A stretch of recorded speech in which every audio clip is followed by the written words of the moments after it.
इकरा एक सादा, शर्मीली मगर ख्वाब देखने वाली लड़की थी। इसे बोलना बहुत पसंद था, खास तौर पर वो अल्फाज जो दिल से निकलीं। बचपन से ही वो कहानियां सुनना, नज़में पढ़ना और दूसरों के दिल की बात समझना जानती थी। लेकिन एक दिन जिंदगी ने इसके सामने वो रास्ता रखा जहां से उसकी आवाज दुनिया तक पहुंची। इकरा का घर छोटा सा था, मगर उसके ख्वाब बहुत बड़े थे। वो हर रोज आईने के सामने खड़ी होकर खुद से बातें करती। कभी अपनी लिखी हुई कहानियां सुनाती, कभी दिल के एहसासात बोलती। मगर वो हमेशा सोचती थी कि इससे ज्यादा काश मेरी आवाज किसी के दिल तक पहुंच जाए। एक दिन इसकी दोस्त हैना ने कहा, इससे ज्यादा, इकरा, तुम्हें पता है, आजकल लोग YouTube पर अपनी आवाज से दुनिया बदल रहे हैं। तुम क्यों नहीं बोलती वहां? इकरा ने हंसकर कहा, इससे ज्यादा, मेरी आवाज कौन सुनेगा?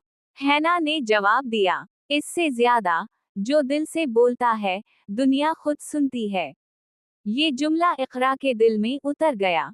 इसने फैसला कर लिया कि अब वो अपनी कहानियां, एहसासात और मोहब्बत के पैगाम दुनिया तक पहुंचाएगी।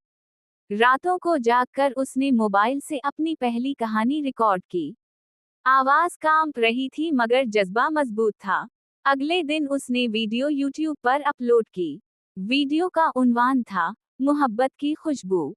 पहले दिन चंद ही लोगों ने देखी, मगर जिन्होंने देखी, उनके दिल छू गए।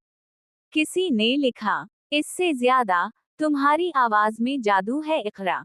ये जुमला पढ़कर इकरा की आंखों में आंसू आ गए, मगर दिल में रोशनी भर गई। इसने दूसरी, तीसरी और फिर चौथी वीडियो बनाई। आहिस्ता आहिस्ता लोग जड़ने लगे। इकरा की आवाज अब सिर्फ आवाज नहीं रही थी, ये एहसासात का समंदर बन चुकी थी। वक्त गुजरता गया, इसके सुनने वाले उसे दुआएं देने लगे।